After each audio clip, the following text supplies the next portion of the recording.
苹果要推新机，但是它要跌落神坛了吗？到底怎么回事呢？今天带你快来看。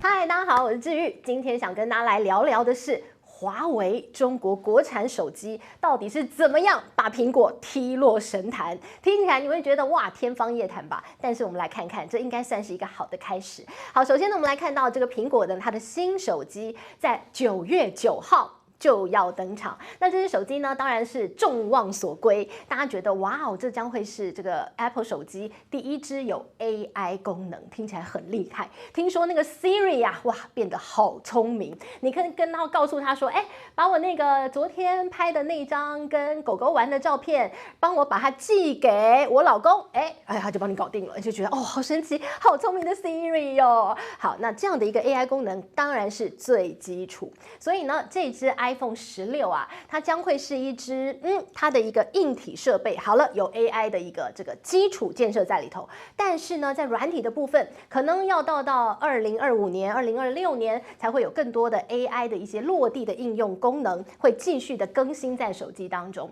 所以呢，现在我们看到了很多的一些分析家都讲了，他说这支 AI 手机 iPhone 16，应该会卖得很好，但是卖得更好的应该是2025年的 iPhone 17。好，无论如何，接下来你会看到 AI 的功能逐渐的落地，所以呢，到最后大家都会换成 AI 手机。那这一次呢，当然大家都要看的是那个 AI 的 Apple 的 Intelligent 这个 AI 功能到底还有哪些厉害之处？大家就引颈期盼。好，那目前为止呢，这个 Apple 手机啊，它在世界上呢，它是排名第2的市占率，第1名呢还是三星。虽然你会觉得说，最先跌落神坛的应该是三星吧，但是三星高阶手机卖的没有那么样的好，它开始往中低价手机迈进，所以呢，其实最近三星在中低价位的手机这个部分卖得非常好，它的出货量呢不断的倍增，所以呢，它整体而言，它的市占率还是全球第1。它目前呢卖了第2季5300多万只的手机哦，现在全球市占率来到18%，第2名就是苹果，大约有16%左右的一个市占率，再来是小米。华为重新又有市占率了，目前全球市占率大约在4%左右，那当然都是在中国市场。好，那于是呢，我们就带您看到最近啊，在中国市场，我们应该可以这样讲，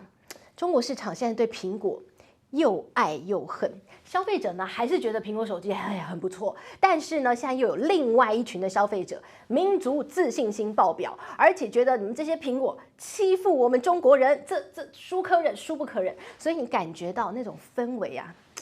好像就是全国齐聚万众一心抵制苹果，但那个抵制呢是有一点在空气当中虚无缥缈，一点点让你有点感觉到，又好像没有。好，怎么讲呢？我们就带你看到，其实苹果在全世界市场当中，它就仗着它的手机好像很厉害大家都喜欢，所以呢，我又卖得很贵，然后呢，我又很拽，我就觉得我最棒，然后呢，我还要跟你收高额的苹果税。苹果税这真是一个缺德的税，但是呢，因为它是苹果，所以它就收这个税，大家也不得不买单。苹果税是什么呢？苹果税就是你所有的这些 App 的开发商，你要把你的 App 上架到 Apple Store， 然后呢，它就要跟你抽成。即便呢，苹果呢，它就是一个平台，然后呢，它也没有这个参与你任何研发的这个软体的一个过程，但是我就跟你抽重税，苹果税高达30%。这么重，你知道它光靠苹果税，它几乎不用卖手机，它都躺着赚了哦。好，我们看到在这个一整年，大家平均苹果税在全球市场大约可以赚到223亿美元。核心台币是7000多亿耶，你看它多好赚。然后呢，这么多钱呢，在中国市场大约呢就有23亿美金和人民币大约400亿左右，这么多钱都给苹果赚进口袋，于是大家就会觉得很不公平啊！而且呢，他最近在中国市场还闹了一件事情苹果说，这个反正你们商业行为只要是在我的这个 iPhone 手机当中，我就抽你苹果税。但是呢，他就说了，之前就闹一个腾讯呢，在中国的一些手机当中，大家很流行一个叫打赏的文化，对吧？打赏啊，撒红包啊，苹果就说了，你那个打赏啊。我也要抽苹果税，抽30%。但是打赏妈妈打赏给孩子，这个爷爷给这个孙子红包打赏，这样你苹果也要抽我30%？苹果你是我的孙子吗？所以呢，于是你就看到了他们吵不停了。所以呢，这件事情在中国引发轩然大波了哦。好，那无论如何呢，现在这苹果税不仅仅是在中国有非常大的争议，欧洲也很愤怒，所以欧洲呢，欧盟它就定了一个法律，说你不准再给我抽苹果税。结果苹果呢，在欧洲呢低头了，很难得所以呢，它在这个欧洲，它的苹果税就从30%降到了17%。在美国市场，他们的苹果税是26%。在日本跟韩国这些市场，它的苹果税大约是在26%左右，美国是27%。但是偏偏只有中国，我就是给你抽的足足的30%。这也可能是中国现在感觉好像。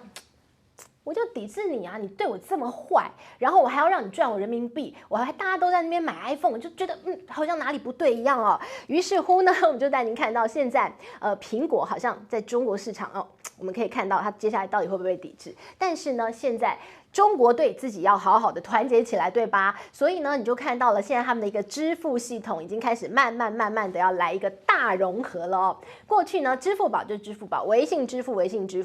井水不犯河水，你不要过来，我没有过去，大家就是楚河汉界划清楚。但是呢，我们看到了现在，你默默的发现淘宝，好像可以用微信支付咯。虽然现在不是所有的商品都可以，而且也部分的开始开放，但是呢，现在感觉这个互联互通变成了未来的趋势。所以以后你就会看到这些楚河汉界全部打破了，这些过去互相屏蔽的一些支付系统，未来呢也会你中有我，我中有你，大家相亲相爱了哦。那这其实呢都是整个中国市场的一个大融合，希望可以共同抵御外侮那样的一个感觉。好，那么再来就是进入今天的重点，带您来看到以前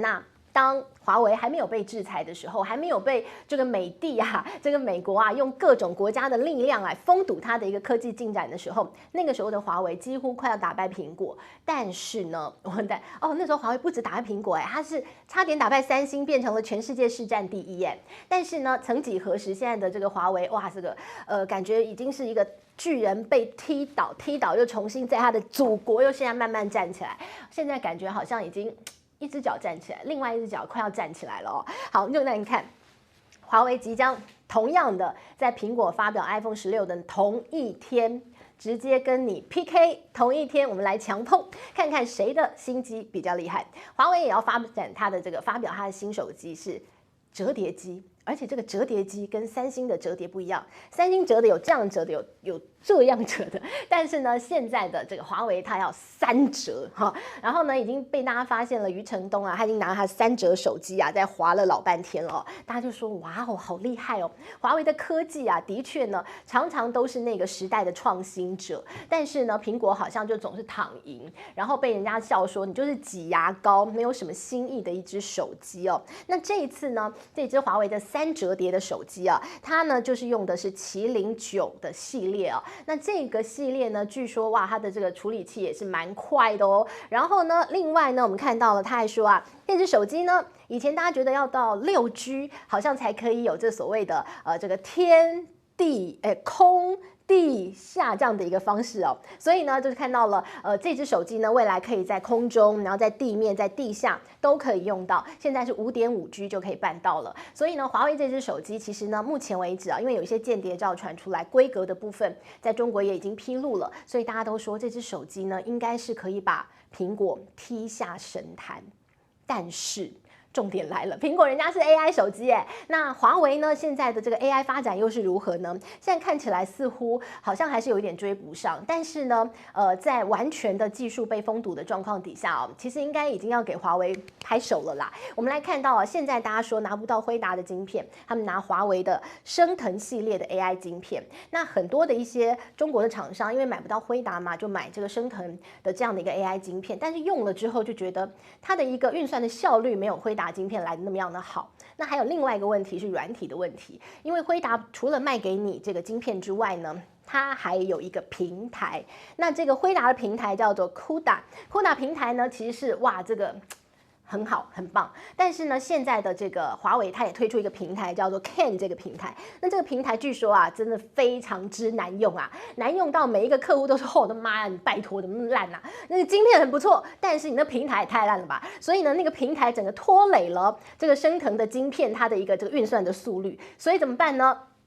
还好没关系，华为人海战术，华为怎么没有人？员工最多啊！据说他有20万个员工，这20万个工程师呢，马上被派出去，蚂蚁雄兵。客户你那个平台很难用，是不是？没关系，然后马上你一通电话，这个半小时之后，华为工程师立刻到达你公司现场，他马上教你怎么用你的 CUDA 怎么样转换成 CAN， 然后怎么样用，教你手把手教你，教到会了之后，好，没关系，我去下一家，另外一家赶快奔去。所以呢，这个人数优势啊，工程师很多，这也变成了是华为的其中一项另类优势嘛。现在可以服务到府啊，到府服务，教你怎么用我这个非常难用的 CAN 的一个平台。好，但是呢，现在可以看到。虽然这个要追赶这个 AI 进度的一个路途跌跌撞撞，但是呢，至少啊，人家跑得动吧，至少还有个平台可以用吧。所以呢，到底怎么样让它优化，可能是华为接下来要做的了。不过呢，其实现在我看到了这个美国的科技封锁，已经让中国有一些半导体的巨擘倒下了。有一家呢，专门在做这个跟辉达做一样的东西，然后大家号称它中国辉达，叫做象帝仙这家公司。这个公司呢，它很有意思哦，它的创办人是一个中国非常知名的科学家，很厉害，人家号称是中国最强大脑。那他做什么呢？他就是做的是图形处理器，就是 GPU。那于是呢，他做的很厉害嘛 ，A 轮募资 ，B 轮募资啊，募了一堆钱，然后我就正开始发展啊，我发展这个天君系列的产品啊，一开始也是风风火火，好像非常厉害，但是呢，就市场不太买单，再加上呢，现在又被这个美国科技封锁，然后呢，好像这个募资也募不太到了，所以呢，现在呢，他就突然间宣布，我就倒闭了，我就关门了，400名的员工突然间一夕之间想说，我公司没有了，不用上班了，所以你就看到这个大象倒下。到底背后是不是中国的一个半导体的产业啊？会有什么样的一个我们没看到的危机呢？我们再来看，到最后不会只剩下华为一家公司吧？好，不过讲回来，我们就看到了，那怎么样突破这个美国对中国的半导体的管制呢？美国是这样的哦，它除了自己不跟中国在半导体方面合作之外呢，它也不让他的朋友们去跟中国合作，所以呢，他就施压韩国、施压日本，特别是日本啊，被施压一些半导体的设备呢就不能够卖给中国了。但是呢，这个日本很想做这门生意啊，而且中国也很担心，如果你真的不卖给我半导体设备的话，我该如何是好？所以呢，现在中国就去威胁日本了，直接找日本最重要的公司，哪一家？Toyota， 他找了丰田来威胁，他说好哦，如果你们政府敢这个又要封锁我的半导体设备的话，你小心，我就不给你，你要做汽车用的一些稀有金属，你的车就甭做了。你不是这个日本这个不得了富可敌国大企业吗？你不是日本的经济命脉吗？那我就到时候看你丰田倒了，你日本倒不倒？所以呢，现在看起来日本政府也有点担心，因为丰田很紧张啊，丰田紧张马上就回头去找他们日本政府了，就是你给我小心点，你们要害我耶！所以呢，现在看起来，日本政府好像有一点不敢对中国真的封锁所有的半导体设备。那当然美国也会知道这样的一个状况啦，所以呢，美国当然就是意思要求你还是封锁一下，但是呢，也是睁一只眼闭一只眼啦，就像对韩国一样了。所以呢，我们就来看到最近这一场都是旗舰机大战，到底呢，大家端出来的会是什么样的商品，又是哪一只手机比较得到大家的青睐呢？就让我们继续看下去了。这是今天内容，希望你喜欢了，我们下回见，拜拜。